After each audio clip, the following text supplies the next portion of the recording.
welcome back to Cruising as Crew. My name is Lucy and today I'm going to be talking about like social inclusion needs, making friends on board cruise ships, because I did a Q&A a few weeks ago and a lot of questions that I got were about making friends on board cruise ships. Is it hard to make friends? What do you do when you leave all your friends at home? So I thought I would do a video on that subject since there were so many of you who were asking questions about it. But before we start, please press like and subscribe if you enjoy my content, and if you have any video suggestions or questions you can leave them in the comments down below or DM me over on Instagram at Cruising as Crew. But as for now, let's get into this video. Making friends when you work on board a cruise ship. When I was younger, before I had gone backpacking, before I'd worked on cruise ships, so I'd only ever been in my hometown, I used to think I could never leave here because all my friends are here. Like I can't move to another country because I'd be leaving all of my friends. And now, after backpacking, traveling and working on cruise ships, I've come to realize that wherever you go, there are potential friendships to be made, and most likely you will make friends wherever you go, because as human beings, social inclusion is one of our highest needs. I think it's on like the Maslow hierarchy of needs, the Maslow triangle.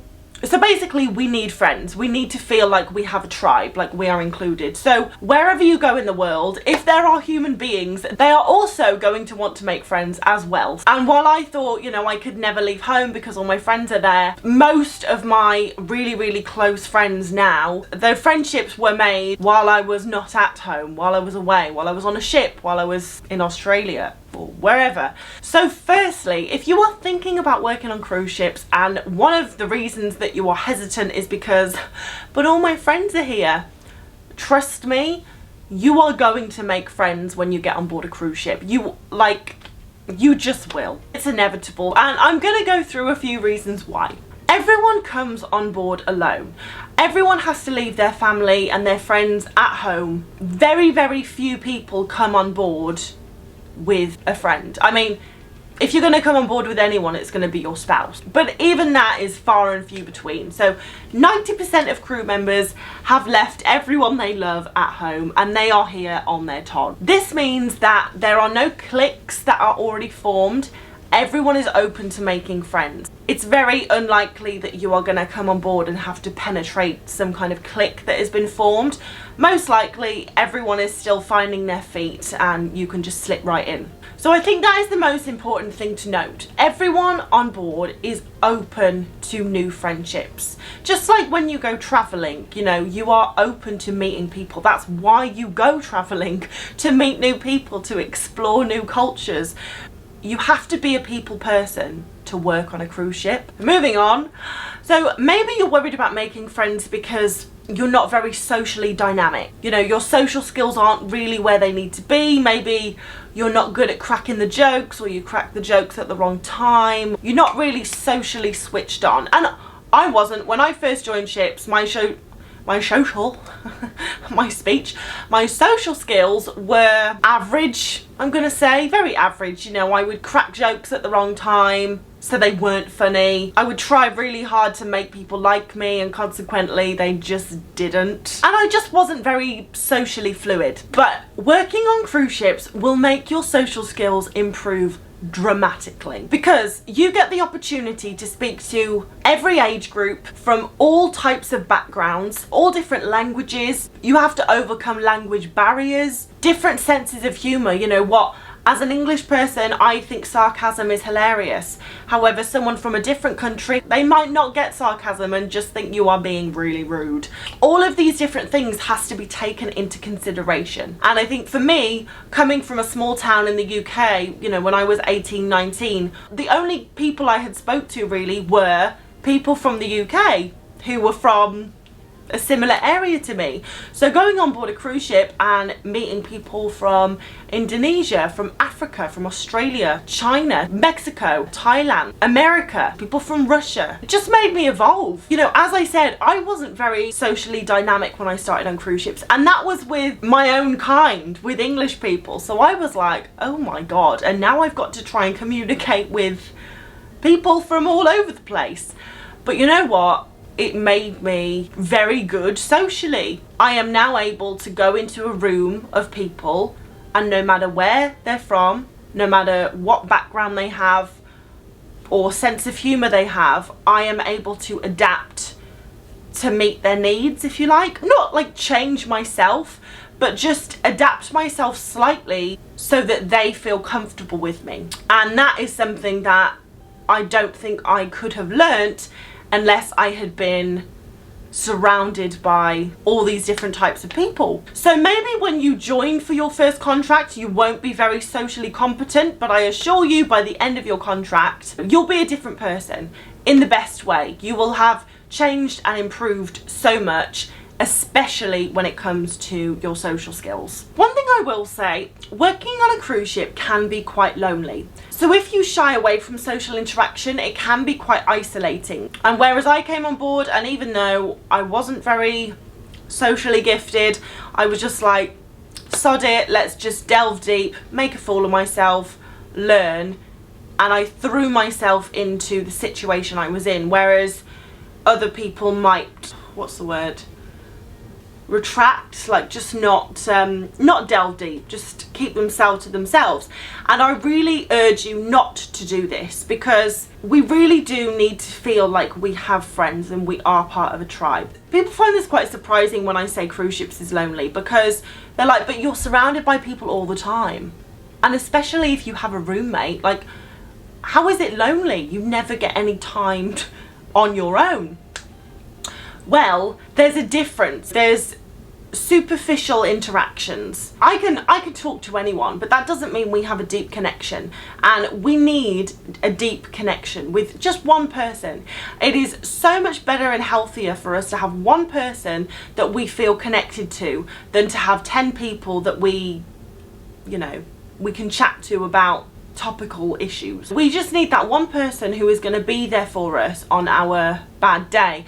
And the thing is, like, yes, you're surrounded by people, but at the end of the day, when you go back to your cabin, you're not. And I've noticed it. Obviously, this is my first contract where I've had a cabin to myself, and I love it. I really love it. But it is interesting for those, first few weeks where I didn't feel like I was still getting to know everyone.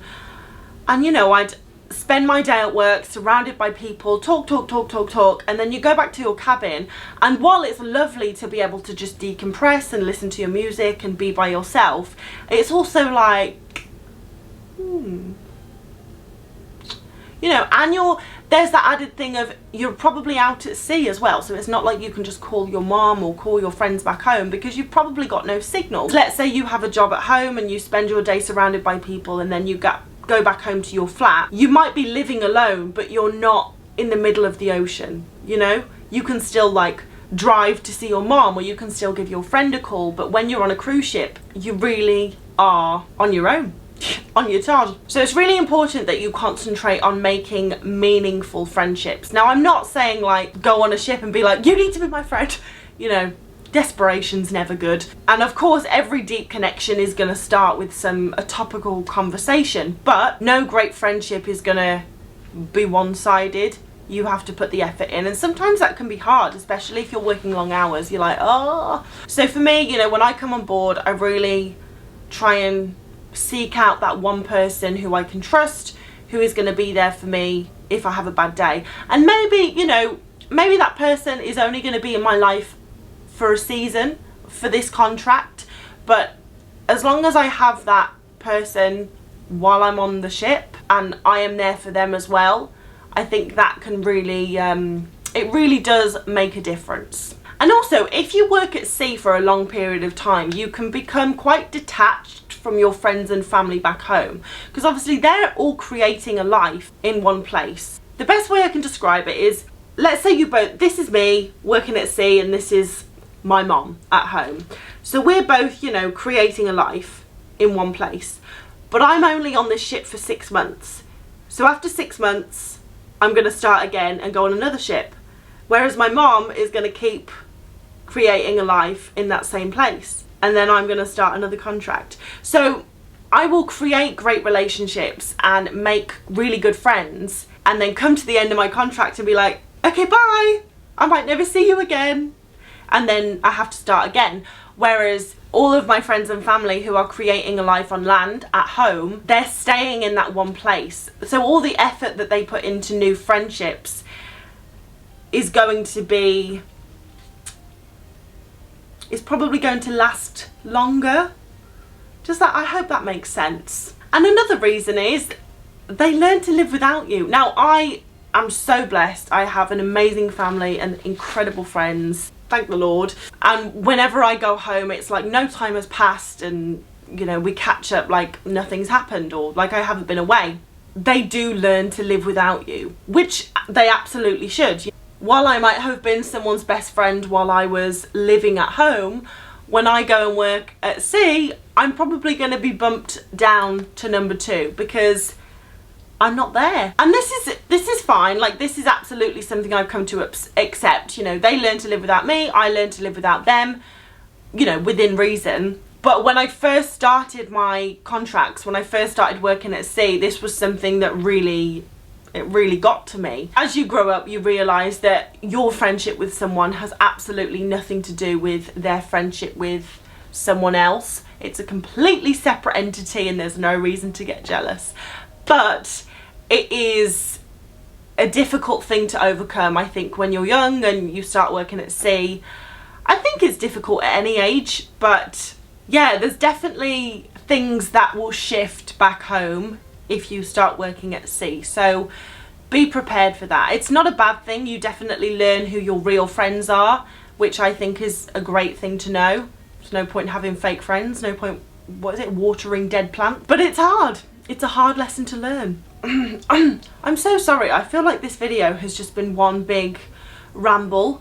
But overall, I think working on ships is incredible for your social skills. You are going to make the best friends that you will ever make. The people that I have met while working on board ships, I cannot imagine my life without them.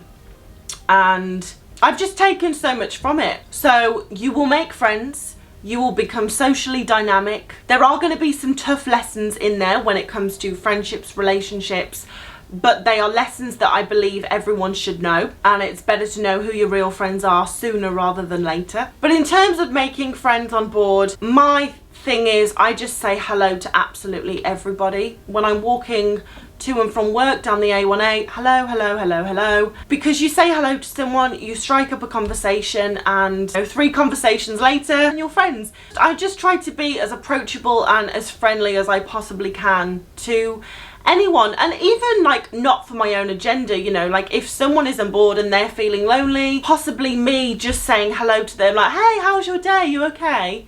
They might be like, oh, I don't feel as lonely now.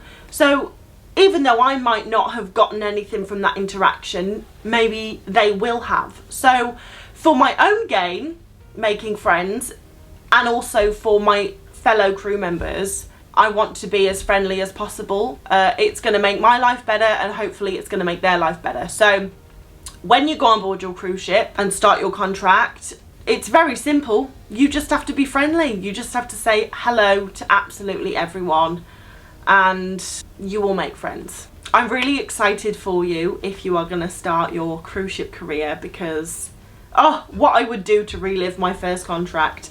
But anyway, I really hope you have enjoyed this video and taken something from it. If you have, please let me know in the comments, or you can DM me over on Instagram if you have any questions or video suggestions. But thank you so much for watching. I hope you have a fantastic day, and I will see you in the next video, guys. Bye.